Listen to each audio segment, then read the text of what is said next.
Hi எல்லாருக்கும் வணக்கம். எப்படி இருக்கீங்க? இன்றைக்கி நம்ம வந்து நோம்பு கஞ்சி வைக்கிறது எப்படின்னு பார்க்க போகிறோம். ரொம்ப ஈஸியாக வச்சிடலாம்.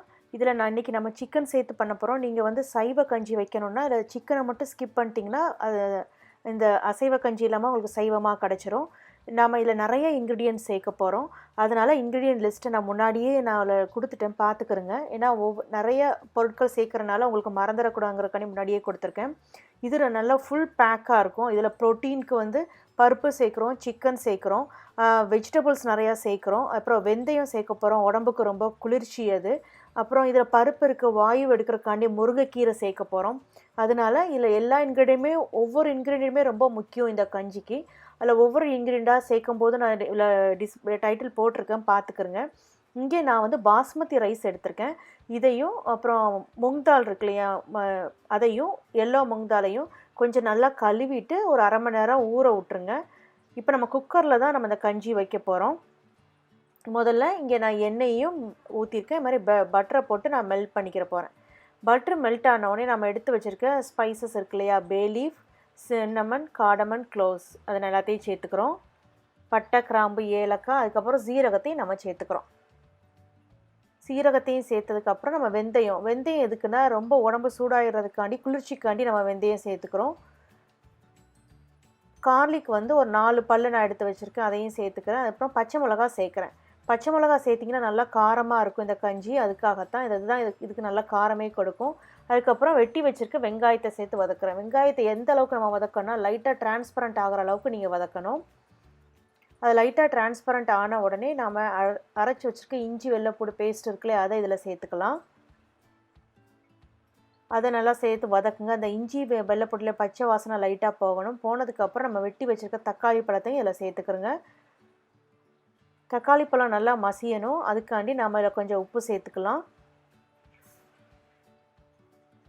இந்த தக்காளி பழம் அதுக்கப்புறம் இந்த வெங்காயம் எல்லாமே நல்லா மசிஞ்சு வர அளவுக்கு நம்ம நல்லா வதக்கணும்.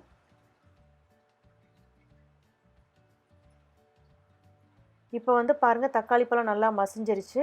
இப்போ நம்ம சேர்க்க வேண்டிய மசாலா பொருட்கள் ஒன்று ஒன்றா சொல்கிறேன், பார்த்துக்கிறேங்க. இங்கே நான் சில்லி பவுடர் சேர்க்குறேன். மிளகாய்த்தூள் வந்து ஏற்கனவே நம்ம பச்சை மிளகாவும் போட்டிருக்கனால மிளகாய்த்தூளை பார்த்து சேர்ங்க, இல்லைன்னா அந்த கஞ்சி குடிக்கும்போது தொண்டையில் ஒரு மாதிரி கரக்கரன்னு இருக்கும், காரமாக இருக்கும், அதுக்காகத்தான். அதுக்கப்புறம் கொத்தமல்லி தூள் நான் சேர்த்துக்கிறேன். கொத்தமல்லி தூள் சேர்த்ததுக்கப்புறம் நம்ம மஞ்சத்தூள் சேர்க்க போதும். மஞ்சத்தூள் வந்து ஒரு அரை டீஸ்பூன் சேர்த்தா உங்களுக்கு போதும். இந்த மசாலா பொருட்கள் எல்லாருடைய பச்சை வாசனை போகிற அளவுக்கு முதல்ல நல்லா வதக்கணும்.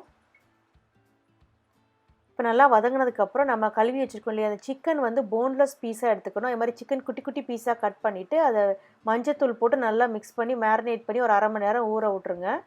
அதுக்கப்புறம் நம்ம இதில் சேர்த்துருக்கோம். இந்த கீழே அடி பிடிச்சிடாமல் இருக்கிறக்காண்டி ஒரு 1/4 கப்பு வாட்டர் சேர்த்துக்கிறோங்க. சேர்த்து அதை நல்லா மிக்ஸ் பண்ணுங்கள். இதில் வந்து சிக்கனை மட்டுமே நீங்கள் எடுத்துட்டீங்க அப்படின்னா மற்ற பொருட்கள் எல்லாத்தையும் போட்டுமே நம்ம சைவ கஞ்சி வச்சிடலாம். இது வந்து நோன்பு காலங்களில் ரொம்ப பிரபலம். இதை வந்து ஈவினிங் டைமில் வச்சு சாப்பிடுவாங்க. ஏன்னா காலையிலேருந்து சாப்பிடாமல் இருப்பாங்க, அதனால் ஈவினிங் டைம்லேயும் வைப்பாங்க. அப்படி இல்லைன்னா நோன்பு ஆரம்பிக்கிறதுக்கு முன்னாடி இதை வச்சு சாப்பிடுவாங்க. இல்லை நான் க்ரீன் பீன்ஸும் கேரட்டும் எடுத்திருக்கேன். இது 1/4 கப் வெட்டி போட்டிருக்கேன். ஏன்னா இதில் வந்து ஃபுல்லாக பேக்டாக இருக்கும். இதில் எல்லாமே ப்ரோட்டீன், எல்லா சத்துமே உங்களுக்கு இருக்குது. பருப்புக்குள்ளே வாயு எடுக்கிறதுக்கு நாம் இதில் வந்து வெள்ளைப்பூடு சேர்த்துருக்கோம், முருங்கை எல்லாம் சேர்க்குறோம். அதனால் ரொம்ப சத்தான 3 விதமான கீரை, அதாவது புதினா, கொத்தமல்லி, முருங்கைக்கீரை 3 கீரை நம்ம சேர்க்குறோம். ரொம்ப சத்தான ஒரு சாப்பாடு இது. இது எல்லா டைம்லேயும் நம்ம பண்ணி சாப்பிட்டுக்கலாம். இங்கே நான் அரிசியையும் அந்த மூங் தால் இருக்கு இல்லையா, அதையும் நான் இங்கே ஊற போட்டு வச்சுருக்கேன். அதை இப்போ இதில் சேர்க்குறேன். இதில் வந்து நான் பாஸ்மதி ரைஸ் சேர்த்துருக்கேன். நீங்கள் பாஸ்மதி ரைஸ்க்கு பதிலாக வேறு எந்த ரைஸ்க்கு ஆட் பண்ணலான்னு கேட்டிங்கன்னா ஜீரக சம்பாவும் பச்சரிசியும் சேர்க்கலாம். இந்த 3 விதமான அரிசி மட்டும் இந்த நோம்பு கஞ்சிக்கு பண்ணி சேர்த்தோன்னா ரொம்ப டேஸ்ட்டாக இருக்கும். அதுதான் யூஸ்வலாக அவங்க சேர்க்குறதே. இப்போ ரைஸையும் போட்டதுக்கப்புறம் நல்லா மிக்ஸ் பண்ணிக்கிறங்க. மிக்ஸ் பண்ணிட்டு இங்கே நான் 6 கப்புக்கு நான் தண்ணி சேர்க்குறேன். அதாவது நான் போட்டிருக்க பொருட்கள் எல்லாமே நல்லா மசிகிற அளவுக்கு எனக்கு குக் ஆகணும் ப்ரெஷர் குக்கரில். அதனால தான் இங்கே 6 கப்புக்கு தண்ணி சேர்த்துக்கிறேன். இந்த டைமில் நல்லா மிக்ஸ் பண்ணிவிட்டு நீங்கள் வந்து உப்பை செக் பண்ணிக்கிறங்க. உப்பு வேணுன்னா போட்டுக்கோங்க. ஏன்னா ஏற்கனவே நம்ம தக்காளி வதங்கும் போது உப்பு போட்டிருக்கோம் இல்லையா, அதனால தான். இப்போ நல்லா கொதி வந்துருச்சு பாருங்கள். இந்த நேரத்தில் நான் கழுவி வெட்டி வச்சுருக்கேன் கொத்தமல்லி தலைகள், அதுக்கப்புறம் புதினா, அதுக்கப்புறம் முருங்கை இலை இருக்கு இல்லையா, 3ஐயும் நம்ம எல்லாம் சேர்த்துக்கலாம். சேர்த்துட்டு நல்லா மிக்ஸ் பண்ணி விட்டுக்கிறோங்க. ஏன்னா நம்ம வந்து ரைஸையும் அந்த பருப்பையும் முன்னாடியே ஊற வச்சிட்டனால இது நமக்கு சீக்கிரம் குக் ஆயிரும். இப்போ நான் குக்கரை மூடிட்டு விசில் போடுறேன். விசில் போட்டதுக்கப்புறம் நம்ம ஒரு 5 விசில் வரை நீங்கள் வெயிட் பண்ணணும். குக்கர் நல்லா மூடுங்க, கேஸ்கெட்லேருந்து வெளியே லீக் ஆகிடக்கூடாது. அதுக்கெல்லாம் பார்த்து நல்லா கேர்ஃபுல்லாக மூடிக்கிறங்க. இப்போ நமக்கு ஒரு 5 விசில் வரணும், அது போதும், அதுக்கு மேலே வேண்டாம்.